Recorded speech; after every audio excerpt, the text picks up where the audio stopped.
Masarap talaga mag-exercise sa umaga. Exercise pala. Kailangan nating igalaw at unat-unatin ang ating katawan pagkagising natin sa umaga para mabuhay ang dugo sa ating mga kaugat-ugatan. At yan nga, pawis na pawis ako at ako na rin nagpunas kasi wala namang tagapunas. Meron akong 3 pirasong itlog, binabalatan ko lang dahil yan ang kakainin ko. Kailangan natin kumain araw-araw ng itlog para lagi tayong healthy at malakas. At saka pampalaki rin ito ng muscle. Baka naman kung anong iniisip nyo. Okay. At saka meron akong overnight oats. Nilagyan ko lang siya ng gatas, tsaka yogurt. And then konting prutas, mansanas, tsaka strawberry lang yung nilagay ko kasi yun lang ang meron ako. Unang subo, thank you Lord. Hindi ko na nilagyan ng pampatamis kasi nga laging tumataas yung blood sugar ko.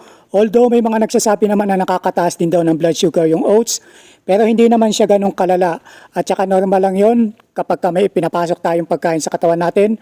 Lalo na kapag may carbs. Bilang OFW, kailangan nating alagaan ang mga katawan natin, lalo na may mga pamilya tayong umaasa sa atin. At syempre, hindi mawawala ang kape sa umaga.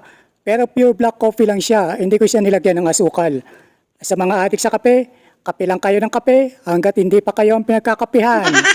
Joke lang, malaki talagang naitulong ng overnight oats sa akin kasi nga dati nasanay akong magkape lang sa umaga tsaka tinapay. And then after 1 hanggang 2 oras, gutom na kagad ako, lalo na pagka-busy sa trabaho. Ayun, halos himatayin ako sa gutom. And then sinubukan ko nga itong overnight oats. Mas okay siya kapag meron kayong chia seeds, pero wala ako nun. Kaya ang ginagawa ko, naglalaga lang ako ng 2 hanggang 3 pirasong itlog.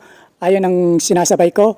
Kaya hanggang tanghali, busog pa rin ako. Kahit mag-skip na ako ng tanghalian ko, pero kailangan ko pa rin kumain, lalo na sa uri ng trabaho ko, kailangan palagi tayong malakas. Kaya sa mga kapwa ko OFW, alagaan natin ang mga sarili natin, huwag nating pababayaan dahil walang iba mag-aalaga sa atin, kundi mga sarili lang natin kapag tayo ay nagkasakit. At ang masaklap pa, kahit tayo ay may sakit, kailangan pa rin natin pumasok at magtrabaho. At sa mga pamilya naman ng mga OFW na nasa Pilipinas, sana'y kumustahin nyo sila palagi. Hindi yung tuwing katapusan nyo lang sila kinakamusta. Iparamdam nyo sa kanila palagi na mahal nyo sila para hindi naman sila naho-homesick at lagi silang ma-inspired at ganahan silang magtrabaho. At ayan na naman, pawis na naman ako. Wala na namang tagapunas kasi nasa malayo ang asawa ko. At ito na nga, inuubos ko na lang yung kape ko. At saka alam nyo ba kung anong masarap sa kape? Yung sakto lang. Walang labis. Ikaw na lang yung kulang. Pwede na! At lagi nyo ring tatandaan na ang buhay ay parang kape. Sa iyo nakadepende kung ano ang magiging timpla nito. At kung ikaw naman ay nalulungkot, ikape mo lang yan.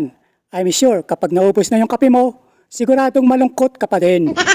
O siya mga idol, tapos na ako mag-almusal. Hanggang dito na lang muna at ako'y maliligo pa at papasok na rin sa trabaho.